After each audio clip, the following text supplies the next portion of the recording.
Welcome to League and Lore.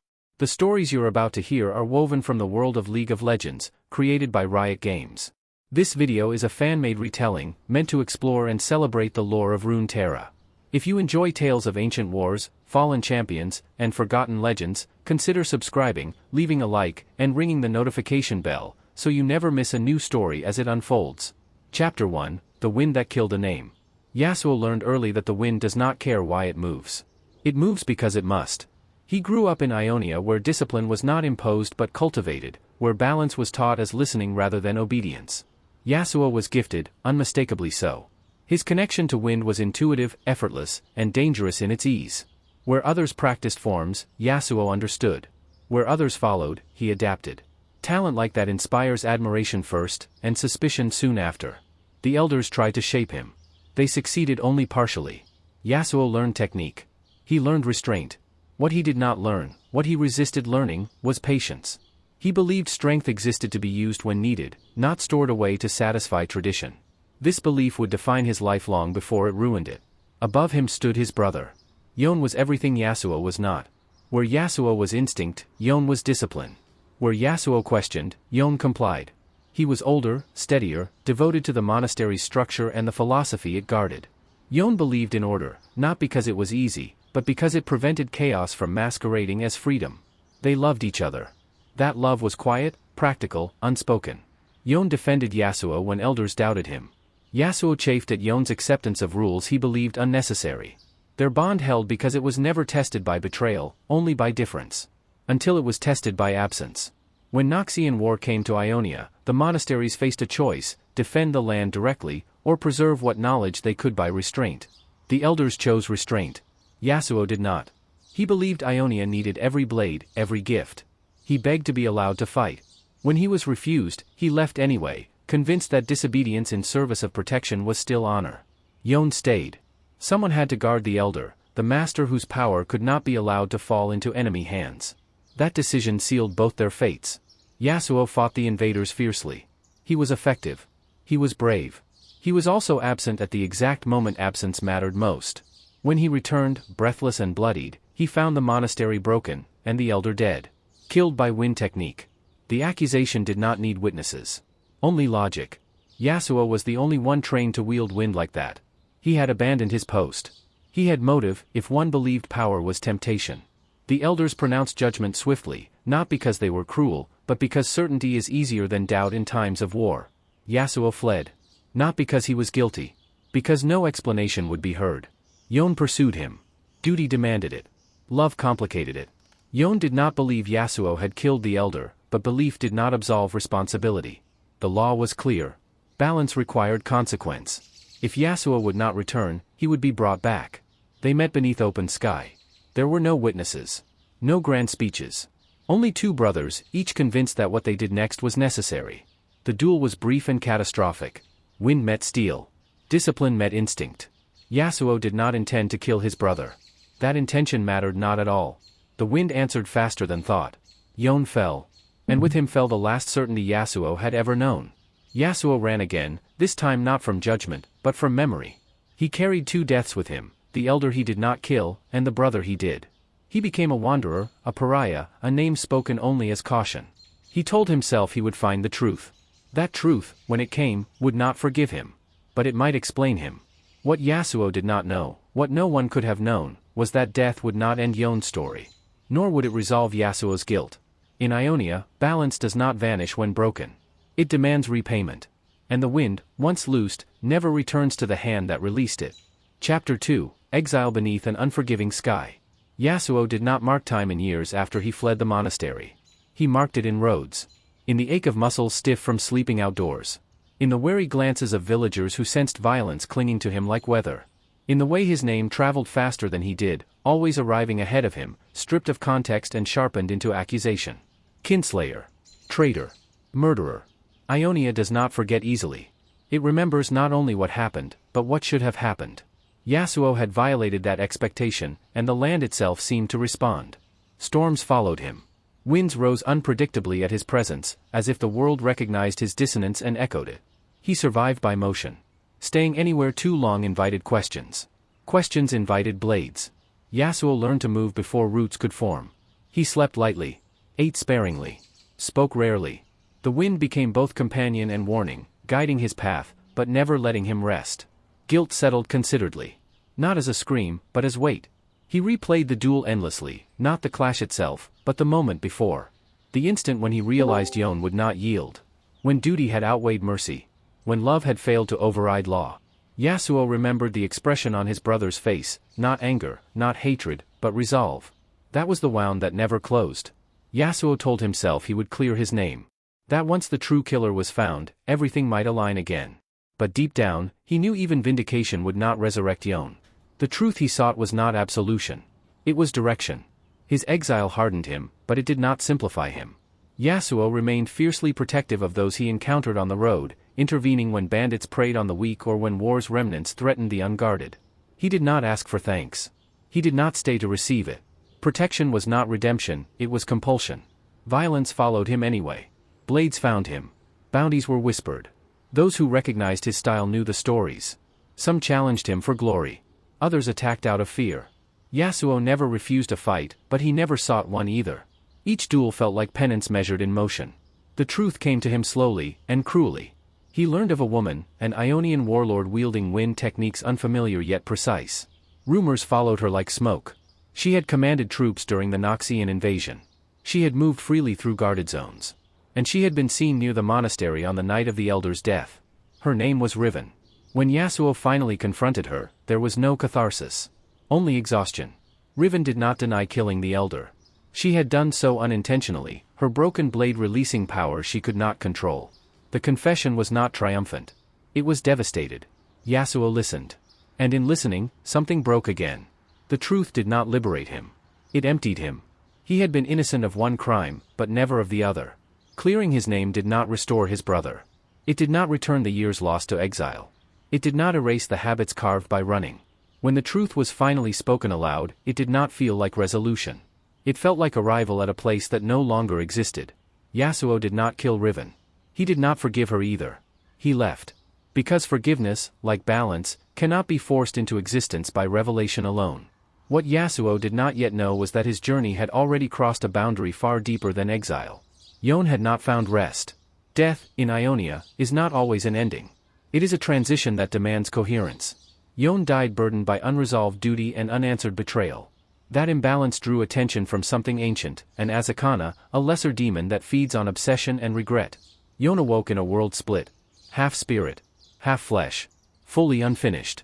He remembered dying. He remembered Yasuo's blade. He remembered duty unfulfilled and justice denied.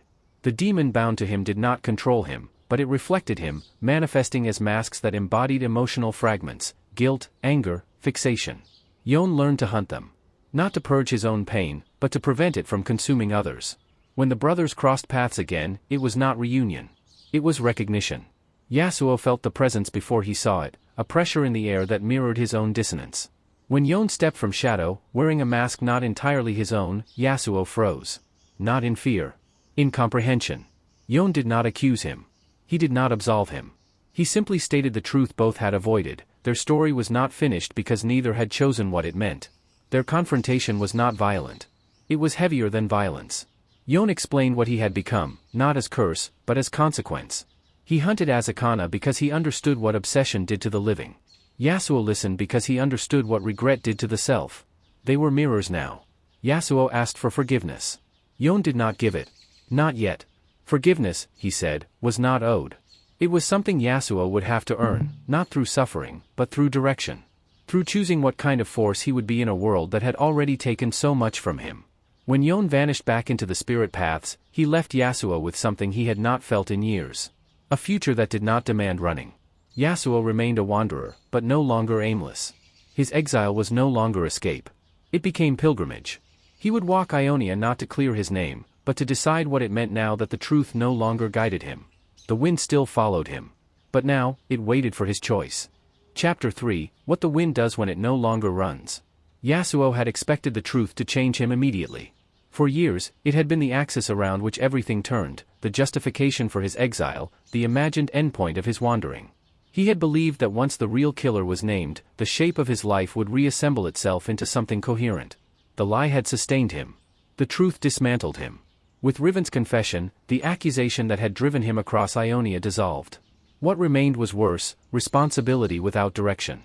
Yasuo could no longer tell himself he was moving toward anything. He was simply moving. The road did not feel lighter after truth. It felt emptier. Villages still eyed him with suspicion. Bounties did not vanish overnight.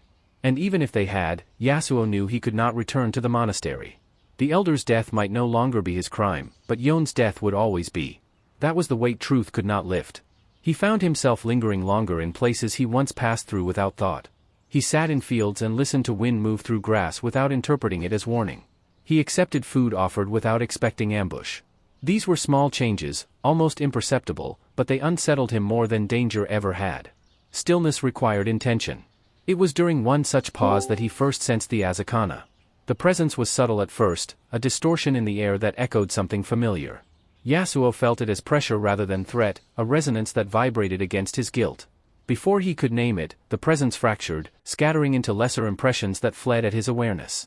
He knew, instinctively, that this was not meant for him. But he also knew who would be hunting it.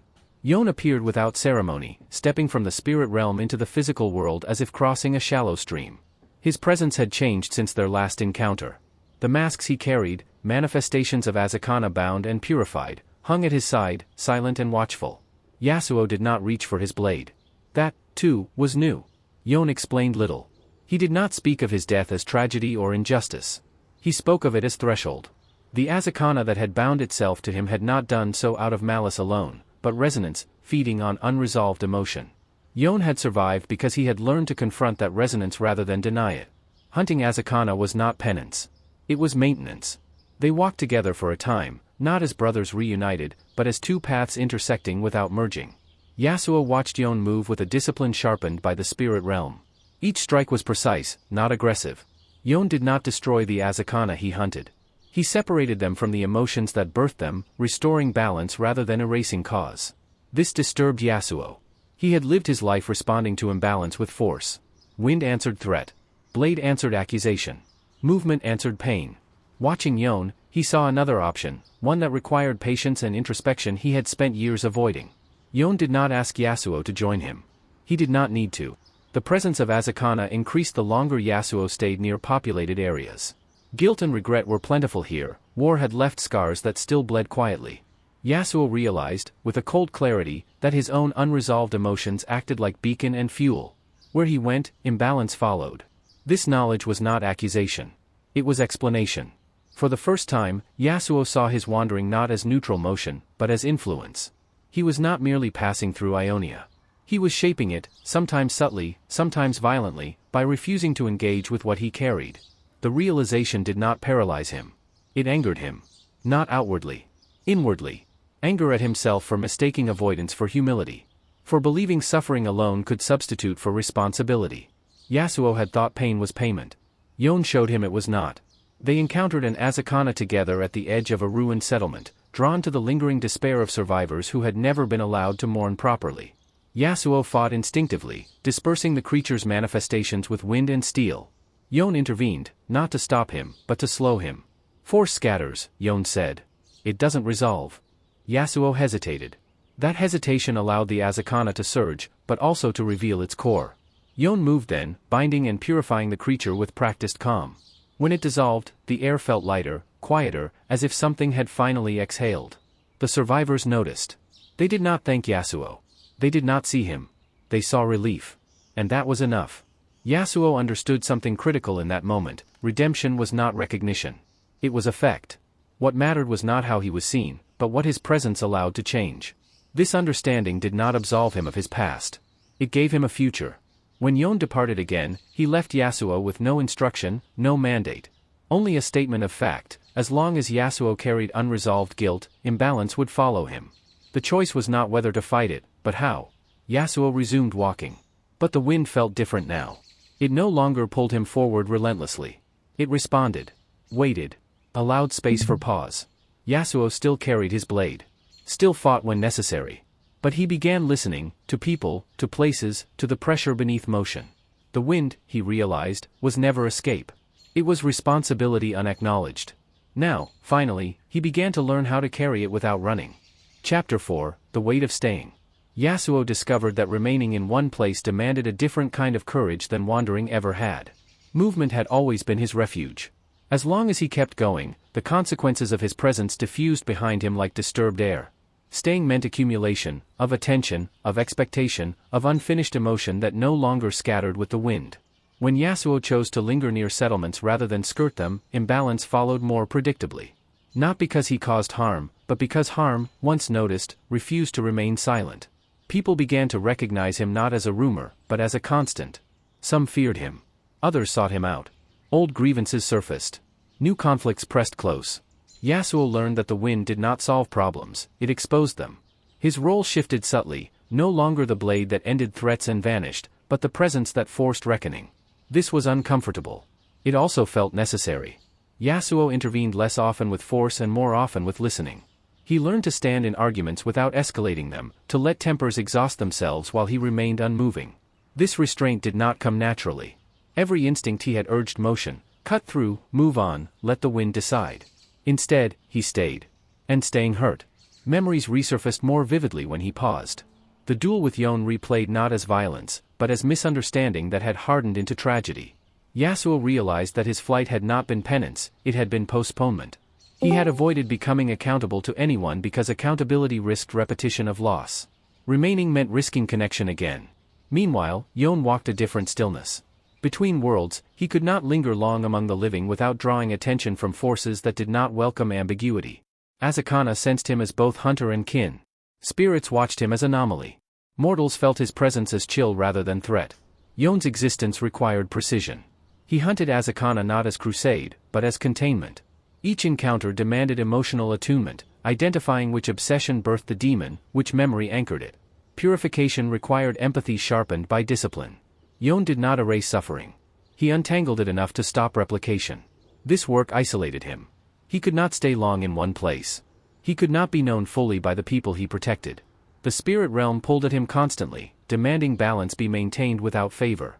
Yone existed as function rather than citizen, boundary rather than participant. He accepted this. But acceptance did not equal ease. When the brothers crossed paths again, it was not planned. It was drawn by convergence, an area where Azakana activity spiked and human despair fed something older and larger. They did not greet one another warmly. Familiarity, after so much fracture, felt fragile. They worked together without coordination. Yasuo held the line, grounded, steady, absorbing chaos rather than scattering it. Yone moved with surgical intent, isolating the emotional core feeding the Azakana. The cooperation was imperfect, strained by habits formed separately. But it worked. Afterward, they sat in silence. Yasuo spoke first, not to ask forgiveness again, but to acknowledge something he had avoided. "I don't know how to live without moving," he said. "When I stop, everything catches up."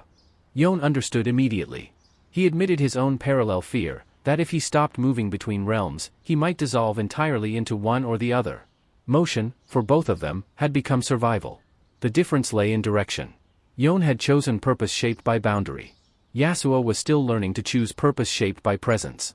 Neither path was complete. Neither promised peace. But both demanded intention. Yone did not instruct his brother. He did not offer a path. He simply stated what he had learned the hard way: balance is not restored by escape or punishment. It is maintained by engagement, even when engagement risks pain. Yasuo listened. And for once, he did not answer with movement. The wind shifted around them, not urging, not pushing. Waiting. Yasuo understood then that staying would not redeem him. It would complicate him. It would force him to be seen not as legend or weapon, but as participant in the ongoing, imperfect work of repair. He chose to remain a little longer. Not forever. Not yet. But long enough to matter. Chapter 5, The Price of Standing Between Worlds. Yone had learned to measure time differently since his death. Moments in the spirit realm stretched and folded, unmoored from the rhythm of breath and hunger. In the physical world, time pressed insistently, wounds bled, fires burned out, grief fermented into obsession. Yone existed between these tempos, never fully belonging to either, always adjusting to avoid being pulled apart by their contradiction. This was the cost of survival he had not chosen. The Azakana bound to him did not dominate his will, but it shaped his existence. It anchored him to the living world while simultaneously marking him as other. The masks he carried, manifestations of defeated demons, were not trophies. They were reminders. Each one represented an obsession that had grown strong enough to become predatory. Each one whispered of what happened when emotion went unanswered too long.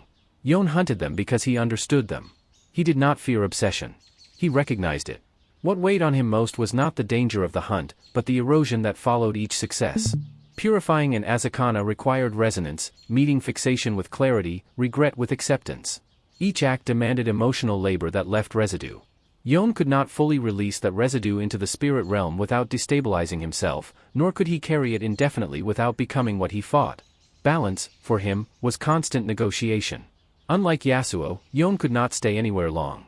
His presence thinned the boundary between realms, drawing attention from spirits that distrusted permanence and demons that fed on unresolved emotion. He learned to leave before gratitude could form, before recognition could tether him too tightly to the living world.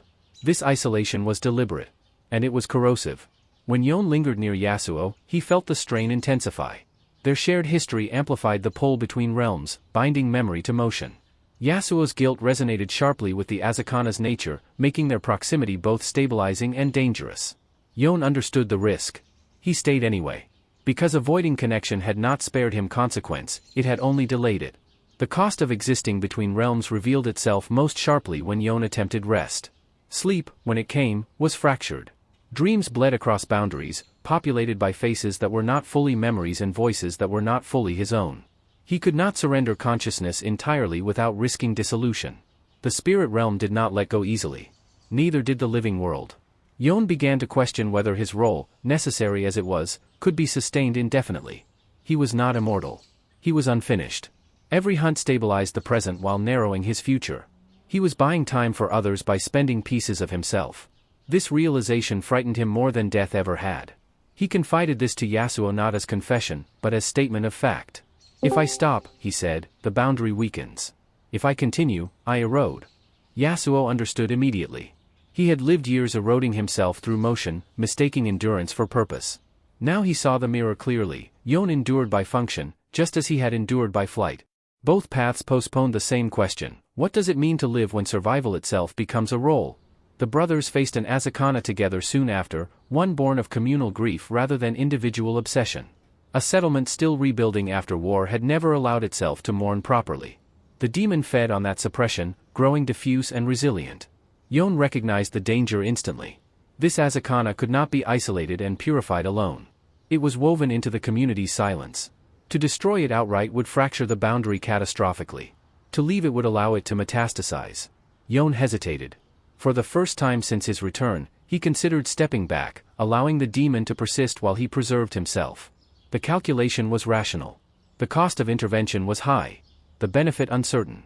Yasuo noticed the hesitation. He did not urge action. He did not argue strategy. He simply stayed, present, visible, refusing to move on. His stillness forced engagement, not only with the demon, but with the people it fed upon. He listened. He absorbed anger and sorrow without dispersing them through violence. Yon realized then what his brother had begun to learn earlier. Balance is not always restored by removal. Sometimes it requires witness. Yon acted, not as executioner, but as mediator. He bound the Azakana loosely, preventing escalation while Yasuo helped the settlement speak what it had buried. The process was slow, exhausting, and imperfect. It left scars. But when it ended, the demon dissolved without violent rupture. Yon collapsed afterward, drained more deeply than ever before. For a terrifying moment, he felt the pull intensify, the spirit realm tugging insistently, the living world loosening its grip. Yasuo steadied him, anchoring him through presence rather than force. The act was quiet, unremarkable. And crucial. Yon recovered, but something had shifted. He realized that maintaining balance did not require solitary sacrifice. His insistence on isolation had been another form of control, another attempt to contain risk within himself. It was unsustainable. The cost of being bound between realms could not be paid alone forever. This did not mean abandoning his role. It meant redefining it. Yon would continue hunting Azakana. He would continue guarding the boundary. But he would no longer pretend that endurance alone was virtue. He would allow connection, carefully, deliberately, even if it complicated his existence. The spirit realm did not resist this choice. It adjusted. Yon felt the tension ease slightly, not resolved, but redistributed. Balance, he realized, was not about minimizing cost. It was about sharing it. When he parted from Yasuo again, it was not with finality. Their paths would cross intermittently, by necessity rather than chance. Two incomplete answers to the same wound, one living, one dead, both choosing engagement over avoidance. Yon stepped back into the liminal space between worlds, carrying with him a quieter certainty. He would not last forever. But while he endured, he would do so not as boundary alone, but as bridge. Chapter 6, The Wind That Stayed. Yasuo had spent so long outrunning blame that he almost did not recognize it when it returned. The accusation was smaller this time. No dead elder. No shattered monastery. Just a skirmish on the edge of a village, a merchant slain, a wind technique witnessed by frightened eyes, a familiar pattern pieced together too quickly. Rumor moved faster than truth, as it always had. By the time Yasuo realized what was forming, his name had already taken shape in whispers. The old instinct surged immediately. Leave. Before certainty hardened. Before judgment simplified. The wind rose at his back, eager as ever to carry him onward. Yasuo did not move. The choice was not heroic. It was terrifying. Staying meant exposure, not only to danger, but to interpretation.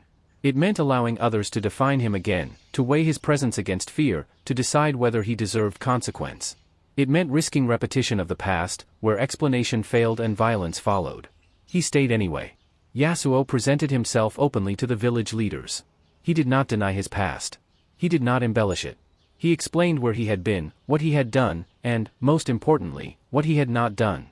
His words were plain, unadorned by plea or defiance. The reaction was not immediate. Fear lingered. Memory resisted correction. Some saw only confirmation of old stories. Others hesitated, troubled by the absence of flight they had expected. A man who ran was dangerous. A man who stayed was confusing. Confusion slowed violence. That slowness mattered. As investigation replaced panic, inconsistencies surfaced. The wind technique used in the killing did not align cleanly with Yasuo's style. Witness accounts contradicted one another. Motive proved elusive. The certainty that had once condemned him outright began to fracture. Still, suspicion remained. Yasuo accepted it. He did not leave. He helped rebuild a damaged storehouse. He stood watch at night when others refused. He remained visible, available, unguarded. Each day he stayed weakened the story built around him, not because it proved innocence, but because it introduced complexity. Guilt thrives in distance. It falters under presence. When the truth finally emerged, that another had used wind techniques learned imperfectly, imitating legends without understanding, the revelation did not feel triumphant. It felt subdued, almost anticlimactic. No one celebrated. No one apologized properly. But the accusation dissolved. And something else remained. Yasuo realized then that the past had taught him the wrong lesson. He had believed flight was humility, that leaving spared others danger. In truth, it had spared him discomfort while allowing fear to harden unchallenged. Staying did not erase pain. It redistributed it. He felt the cost in sleepless nights, in tense silences, in moments where his hand hovered near his blade and did not draw. He felt it in the vulnerability of being seen again, not as myth, not as weapon, but as man who could be wrong, wounded, and still responsible. The wind adjusted. It no longer pressed at his back constantly. It circled. Waited. Responded. Yasuo felt the difference keenly. Motion was no longer compulsion. It was option. When Yon returned briefly, drawn by the residual emotional turbulence, he observed quietly. He said nothing of approval or judgment. He did not need to. Yasuo had already crossed the threshold. The brothers parted again without ceremony, their paths no longer defined solely by avoidance or function. Each had learned to remain where it hurt long enough for something else to form. Yasuo resumed walking eventually. But now, when blame followed, it did not dictate his direction. The wind still moved. So did he. But for the first time, they moved together, not away from consequence, but through it. Chapter 7, The Weight of a Name Reclaimed. Yasuo discovered that being innocent did not make him welcome. Truth, once revealed, did not travel with the same urgency as accusation. The knowledge that he had not slain the elder spread unevenly through Ionia, fragmented by distance, bias, and the simple inertia of belief. Some monasteries amended their records. Others did not. Some warriors laid down old grudges. Others sharpened them. Yasuo accepted this without bitterness. He had learned that vindication is not restitution. It does not restore what has been taken. It only changes what must be carried forward. He continued to wander, but now his movement was deliberate rather than evasive. Yasuo began to pass through places he once avoided, temples scarred by the Noxian invasion, villages rebuilt unevenly, training grounds where young Ionian warriors struggled to reconcile tradition with survival. He did not present himself as teacher. He did not seek absolution. He simply stayed long enough to matter. Where conflict arose, Yasuo intervened sparingly. He did not impose solutions. He listened first. Win techniques were used defensively more often than offensively, redirecting violence rather than ending it. This was not pacifism, it was discipline learned through consequence. Ionia noticed. Some elders spoke quietly of him, not as traitor, but as remnant. A living example of what happened when gifted students were shaped too rigidly or abandoned too quickly. Yasuo had been neither fully trusted nor fully guided, and the cost of that failure had been catastrophic. He bore that cost still. When Yasuo encountered disciples who reminded him of his younger self, brilliant, impatient, frustrated by restraint, he did not scold them. He trained with them. He showed them what power looked like when tempered by accountability rather than obedience. This, too, was canon. Yasuo never rejoined an order. He never reclaimed rank. His relationship to Ionia remained liminal, honored by some, tolerated by others, distrusted by many. He existed on the margins because the center still did not know what to do with him. And he accepted that. His connection to the wind evolved accordingly. No longer reactive, it became conversational. Yasuo learned when to call upon it and when to let it pass. The wind was not weapon or escape anymore. It was response. Meanwhile, Yon continued his hunt, their paths crossing infrequently but meaningfully. Yon's existence remained bound to Azakana, demons born of obsessive emotion. His role was not to eradicate suffering, but to prevent it from metastasizing into predation. Canon makes this distinction clear. Yon does not destroy emotion. He confronts it. Their encounters were brief, functional, familiar without being intimate. Yasuo understood now that Yon's refusal to forgive him outright was not cruelty, it was honesty. Forgiveness, like balance, could not be granted prematurely without erasing the work still required. The brothers shared information when necessary. Yasuo alerted Yon to emotional disturbances that lingered too long. Yon warned Yasuo when spiritual imbalance gathered around him. They did not fight together often, but when they did, it was with unspoken coordination born of shared history. Neither sought closure. Because closure, they had learned, was an illusion mortals invented to justify stopping. Chapter 8, Masks that remember what people refuse to name. Yon learned early in his second life that Azakana were not born from evil. They were born from avoidance. And Azakana did not emerge when someone felt anger, grief, or obsession. Those emotions were common, Ionia breathed them daily. And Azakana formed when emotion was denied, buried so deeply that it began to rot. When people refused to name what they carried, the spirit realm answered by giving it shape. Yon's task was not extermination. It was recognition. Each mask he carried told a story, not of monsters, but of people who had been unable or unwilling to confront the weight inside them. The mask of obsession hummed with fixation so narrow it consumed everything else. The mask of regret whispered endlessly, replaying moments that could never be changed. The mask of anger burned hot but shallow, furious because it feared exhaustion. Yon did not destroy these emotions. He separated them from their hosts. This distinction mattered more than most realized. Azakana fed by binding themselves to unresolved emotion, amplifying it until it hollowed the person carrying it. When Yon confronted them, he did not banish feeling, he disrupted the feedback loop. He forced the emotion to face itself without a vessel to hide in. The process was precise and dangerous.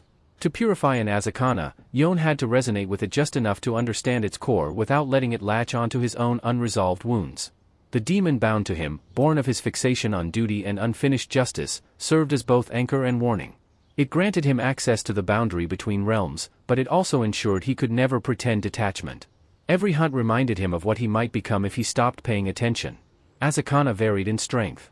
Lesser ones clung to individuals, farmers who could not forgive themselves, warriors unable to lay down rage after war. Greater Azakana formed in communal silence, villages that never mourned their dead, monasteries that buried shame beneath ritual, families that passed down resentment like inheritance. These were the most dangerous. Destroying them outright risked tearing holes in the spirit realm. Leaving them risked spread. Yon learned to intervene indirectly, isolating the demon while encouraging the living to speak what had been suppressed. He became, unwillingly, both hunter and catalyst. This role isolated him further. Mortals rarely thanked him. When they noticed him at all, they felt unease rather than relief.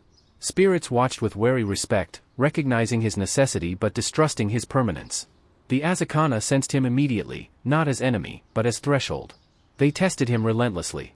Some tempted him with certainty, the promise that destruction was simpler than restraint. Others tried to merge, whispering that his mission and theirs were not so different, that he, too, was sustained by unresolved fixation. They were not wrong. Yon carried his own unfinished emotions like gravity. His sense of duty had survived death, hardened by the knowledge that he had failed to protect both his elder and his brother. Hunting Azakana gave that duty direction, but not closure. He did not forgive himself for dying with judgment unresolved. He did not forgive Yasuo yet either. That, too, was an emotion he refused to bury. Yon understood something critical about Azakana that many spirit scholars missed: demons did not create imbalance alone. They exploited it. They were symptoms, not causes. Every Azakana slain without addressing its origin would eventually be replaced by another. This made Yon's work endless by design. Balance, in Ionia, is not achieved. It is maintained. The more effective Yon became, the more he realized his presence changed the spirit ecology subtly. Azakana learned to adapt, to hide more cleverly, to feed on quieter obsessions: envy disguised as ambition, duty disguised as denial, peace disguised as silence. The hunt became less visible, more psychological. Yon's methods evolved. He learned to listen before striking, to observe patterns of emotional stagnation. He learned when to intervene directly and when to withdraw, trusting mortals to confront their own shadows. This restraint was difficult. The demon bound to him pressed for action, for certainty, for resolution. Yon resisted. He had learned from his first life what happened when certainty outran understanding. When his path crossed Yasuo's, Yon saw the contrast clearly. Yasuo grappled openly with guilt, allowing it to shape him without letting it calcify. Yon, by contrast, carried his fixation like armor, useful, protective, but heavy. He began to question whether his refusal to forgive was discipline or avoidance. Azakana taught him this uncomfortable truth: what you refuse to name does not disappear, it changes form. Yon did not seek absolution. He did not believe he deserved it. But he began to understand that balance required him to confront his own unresolved emotions as deliberately as he confronted those of others. His bond to the demon was not merely curse or tool, it was reminder. He could not purify the world while leaving himself untouched. This realization did not weaken him. It sharpened him. Yon continued his hunt, masks clinking softly at his side, each one a fragment of a story interrupted before it could become predatory. He moved between realms with increasing precision, not as judge, not as savior, but as caretaker of thresholds most people pretended did not exist. He accepted that he would never be fully alive again. He accepted that he might never be fully at peace. But as long as he walked the boundary, naming what others avoided, separating emotion from destruction, allowing imbalance to be confronted rather than erased, he would serve a purpose larger than absolution. The Azakana knew this. That was why they feared him. Not because he killed them, but because he understood them. Chapter 9, 2 Ways the Wind Carries Guilt. Yasuo and Yon did not meet for closure. They met because imbalance rarely announces itself neatly, and because some bonds, once broken, continue to exert gravity long after they should have gone still. The place where their paths converged again was unremarkable, a stretch of Ionian lowland where spirit paths brushed close to the mortal world. No ruins. No monastery. No site heavy with symbolism. That, in its own way, was fitting. Their lives had been shaped by moments that felt ordinary until consequence caught up. And Azakana lingered nearby, not fully formed, not yet predatory. It fed on a quiet, persistent guilt shared among a group of survivors who had lived while others had not. The demon was weak enough to escape notice, strong enough to grow if ignored. Yon sensed it immediately. Yasuo felt it only as pressure, subtle, familiar, like the moment before the wind shifts direction. They did not speak at first. They never needed to. Yon moved to engage, instinct guiding him toward separation and containment. Yasuo positioned himself without instruction, grounding the area, absorbing tension, keeping fear from scattering into panic. The coordination was imperfect but natural, shaped by years of parallel learning rather than shared planning. This was the shape of their bond now. Not unity. Complement. The Azakana resisted weakly, testing boundaries, searching for fixation strong enough to anchor itself. Yon confronted it directly, masks resonating as he identified the emotion it fed upon: not rage, not obsession, but survivor's guilt left unspoken too long. Yasuo listened to the living. He spoke little, but his presence invited confession. He did not absolve. He did not correct. He stayed long enough for people to name what they had carried silently. Grief surfaced, not theatrically, not cleanly, but honestly. That honesty weakened the demon more effectively than force ever could. When Yon completed the purification, the Azakana dissolved quietly, leaving behind not relief, but space.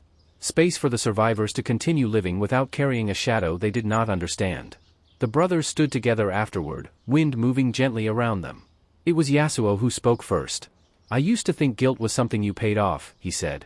With suffering. With exile. Yon did not disagree. I thought duty was something you finished, he replied. Fulfilled, then laid down.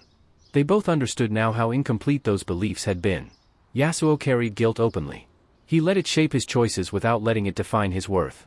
Staying when blamed, listening when judged, accepting consequence without seeking erasure, this was his answer. Guilt, for him, became weight redistributed rather than denied.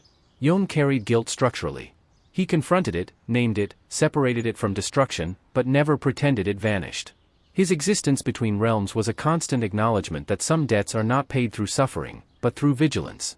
Neither path offered peace. Both offered balance. Yasuo turned to his brother, not with expectation, but with acceptance. You don't have to forgive me, he said. I know that. Yon met his gaze steadily. Forgiveness isn't refusal, he answered. It's timing. That was as close as they came. They understood, at last, that their answers to guilt did not need to match. Yasuo's openness prevented stagnation.